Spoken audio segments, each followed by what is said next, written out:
All right, boys and girls, today in math, we're going to be talking about these three words. We're going to be exploring the height, the weight, and the area of an object. Today's object is a backpack. So if we were at school, we would pull out our backpacks and we would look at them together. But since we're not, we're going to use these two virtual backpacks instead. We're going to compare those backpacks and talk about their heights, their weights, and their area. So the height of an object is how tall something is. There are lots of different things that we could use to determine how tall something was. Like, for example, we could use cubes. We could stack cubes up to see how many cubes tall something was. If we're looking at the cubes in these backpacks, I would say the big backpack is about 5 cubes tall, and the smaller one looks more like it's 3 cubes tall, so we could use those numbers to compare them.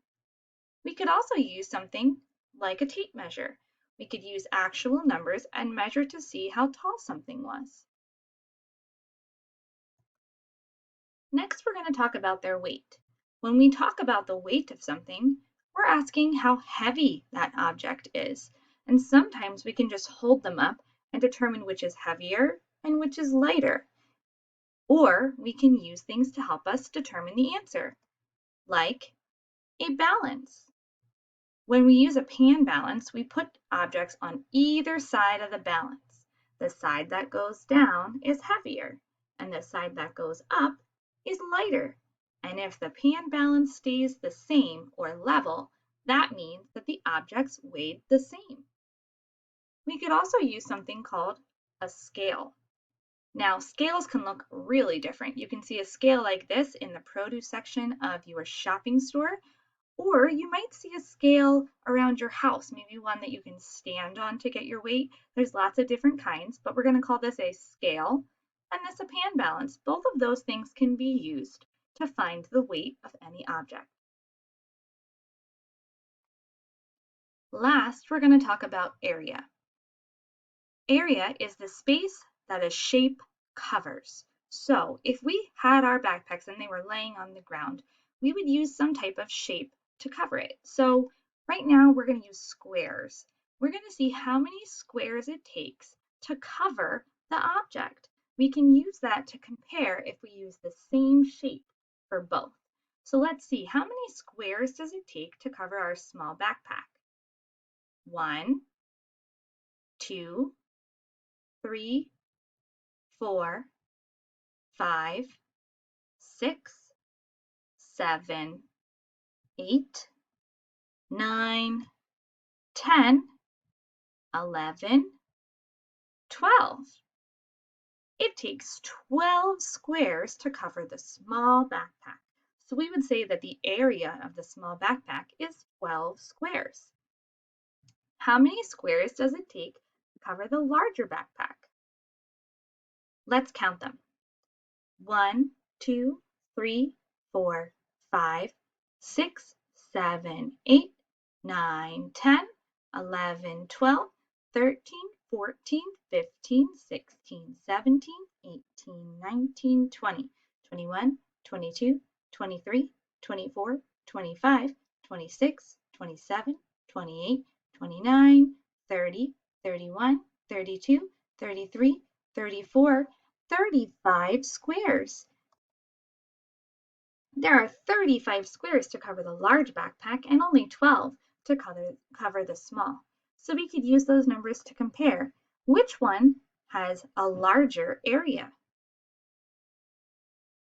The one that has the bigger number. So that would be the big backpack, which means that the smaller backpack has a smaller area. Great job. Now we don't have to use squares. We could use any object or shape as long as we use the same shape the whole time and for both things that we're trying to find the area of. So I could have used circles, I could have used triangles, I could have used water bottles if I had them and see how many water bottles covered both of them. So whatever you have, you can use to find the area. All right, now let's see what we learned. Which would you use to measure an object's weight? You wanted to know how heavy something was. Would you use the tape measure, a shape like a square, or the scale? Which one would show how heavy something is? The scale. Good job. Now, which one would you use to measure an object's area to find out how much space it covers?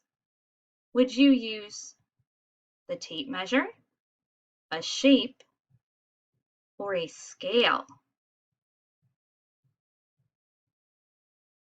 This time you would use a shape, like a square. Nice job. Let's try one more. What would you use to measure an object's height? That means how tall something is. Would you use a tape measure, a shape, or a scale? If I want to know how tall something is, the best thing to use here is a tape measure. Did you get it right? Great job. All right, now it's going to be your turn. You're going to find a worksheet that looks just like this, and your job is to draw the lines that match the object to the tool to measure it. So if you wanted to find your height, would you draw a line to a shape, a tape measure, or a scale? That's what your job is going to be. You'll do the same thing for the pumpkin's weight and the area of a book. Good luck, boys and girls. Use those brains.